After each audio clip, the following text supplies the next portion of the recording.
pop song, and it's the only pop song, I would say, in terms of its form. I think it's something that Chris and I have always talked about doing. We actually once spoke about doing like a pop project, you know, total Frankie Goes to Hollywood meets, you know, whatever, Salt and Pepper. But we decided to incorporate that in the band that already exists, and yeah, it's also a kind of an account of our tour in February last year. Yeah. So there's some hints in like the lyrics of it, kind of. We're trying to wrap it up for ourselves in a way. Because it was a mixed pleasure in a way. It was a pleasure, but it was it was a mixed pleasure. Norwegian Gothic is kind of a critique of Norwegian nationalism, in the sense, not nationalism as in the political sense, more the kind of perfect postcard Norway perspective. And musically it's probably the most fragmented piece on the album. It's quite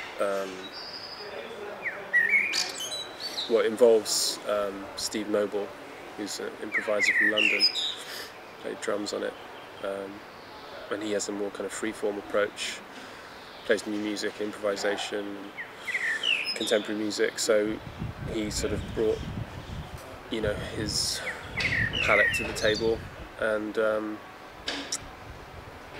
it works really well because it sort of has this string sort of motif kind of underpinning the whole thing, but everything else is just like really fragmented and sort of particles of sound flying around, and the words and the rhythm sort of, all the words and the strings kind of hold it together. Everything else is just this, you know, kind of fluid, has this fluid sensibility to it.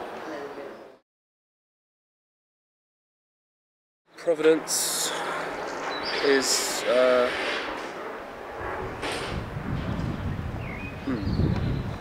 Providence is more of a power ballad. It's more Bonnie Tyler.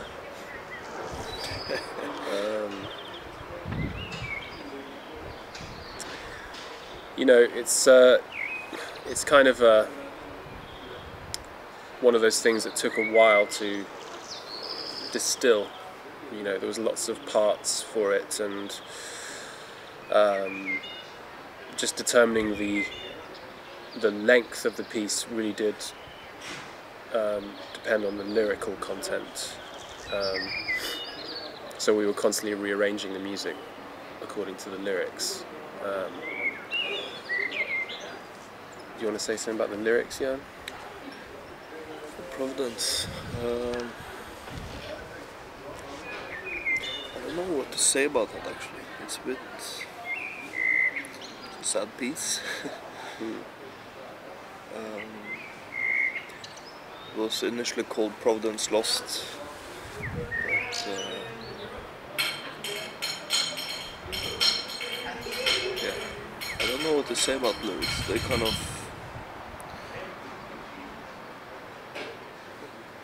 what would you call them?